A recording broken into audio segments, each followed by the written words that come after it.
स्वागत है। आज का विषय है भारतीय चाय उद्योग, संबंध, अर्थशास्त्र, भूगोल। संदर्भ: भारत ने उत्पादन को बढ़ावा देने, भारतीय चाय के लिए एक विशिष्ट ब्रांड बनाने और चाय उद्योग से जुड़े परिवारों के कल्याण को सुनिश्चित करने के लिए कई कदम उठाए हैं। भारतीय चाय उद्योग के बारे में: 1. भारत चीन के बाद दूसरा सबसे बड़ा चाय उत्पादक और सबसे बड़ा काली चाय उत्पादक और दुनिया में चाय का चौथा सबसे बड़ा निर्यातक है। 2. भारत काली चाय का सबसे बड़ा उपभोक्ता भी है और विश्व की कुल चाय खपत का 18% हिस्सा यही है। 3. मुख्य चाय उगाने वाले क्षेत्र पूर्वोत्तर असम सहित और उत्तरी बंगाल, दार्जिलिंग जिला और डुआर्स क्षेत्र में हैं। 4. दक्षिण भारत में नीलगिरी में भी चाय बड़े पैमाने पर उगाई जाती है। चाय की खेती के लिए आदर्श जलवायु परिस्थितियाँ: 1. उष्णकटिबंधीय और उपोष्णकटिबंधीय जलवायु में उत्पन्न होते हैं। प्रमुख चाय उत्पादक क्षेत्र मुख्य रूप से एशिया, अफ्रीका, दक्षिण अमेरिका में केंद्रित है।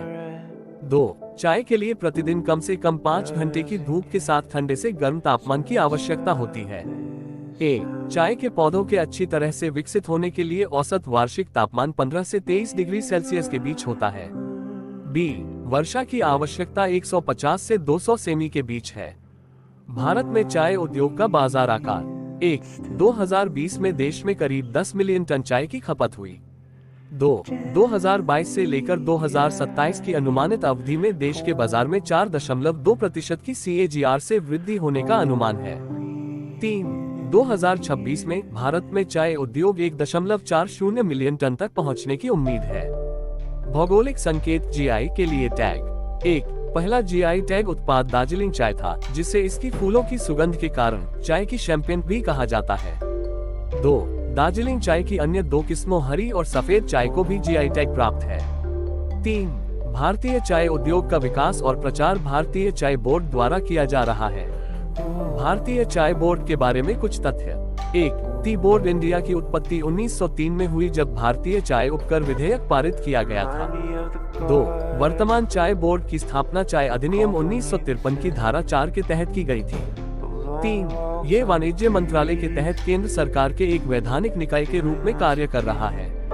4. बोर्ड का गठन 31 सदस्यों अध्यक्ष सहित से होता है, जो संसद सदस्यों, चाय उत्पादकों, चाय व्यापारियों, चाय दलालों, उपभोक्ताओं और प्रमुख चाय उत्पादक राज्यों की सरकारों के प्रतिनिधियों और ट्रेड यूनियनों से लिए जाते हैं। 5. मुख्यालय कोलकाता। 6. बोर्ड का पुनर्गठन हर 3 साल में किया जाता है। इससे पहले टी बोर्ड के कार्यालय काहिरा और कुवैत में थे। लेकिन इन दोनों कार्यालयों को दुबई में स्थानांतरित कर दिया गया।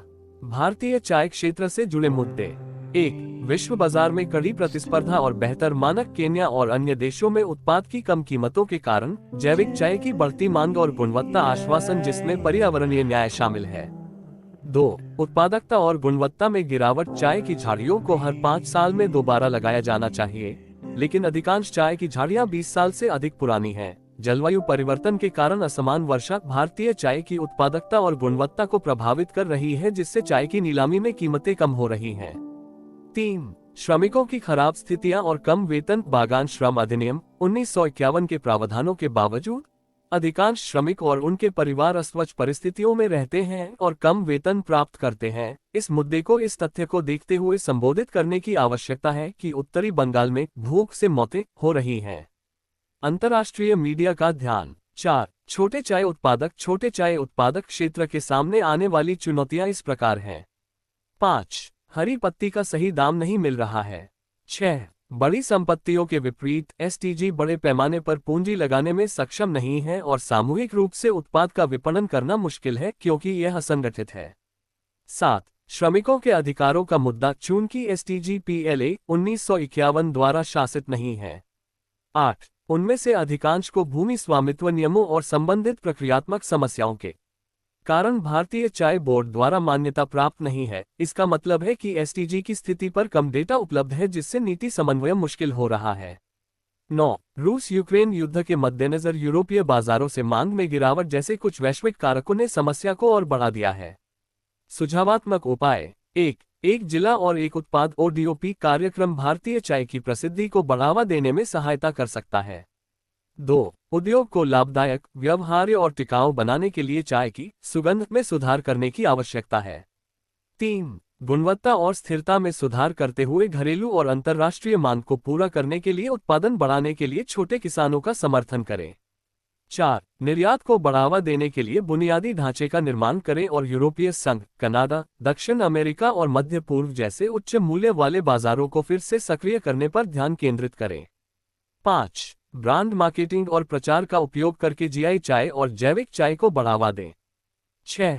आधुनिकीकरण, स्थानीय आपूर्ति नेटवर्क को मजबूत बनाने और चाय उत्पादकों को आत्मनिर्भर बनने में मदद करना। 7. अनुकूलनशीलता, जोखिम रोधी पारिस्थितिकी तंत्र के महत्व पर ध्यान केंद्रित करें, यानी चाय बागानों को जलवायु परिवर्तन की चुनौतियों का सामना करने के लिए स्थायी समाधान की आवश्यकता। चाय का दूसरा सबसे बड़ा उत्पादक होने के नाते भारत के पास चाय उद्योग को विकसित करने के कई अवसर हैं, क्योंकि यह उत्तर पूर्वी राज्यों में बड़ी संख्या में लोगों को रोजगार प्रदान कर रहा है। सभी के लिए लाभकारी और इसलिए वास्तव में टिकाऊ और पारदर्शी मॉडल चाय बागान जैसे अत्यधिक श्रम केंद्रित उद्योग के लिए प्रमुख आवश्यकता है। इसी तरह के और भी वीडियो के लिए चैनल को लाइक, शेयर और सब्सक्राइब करें।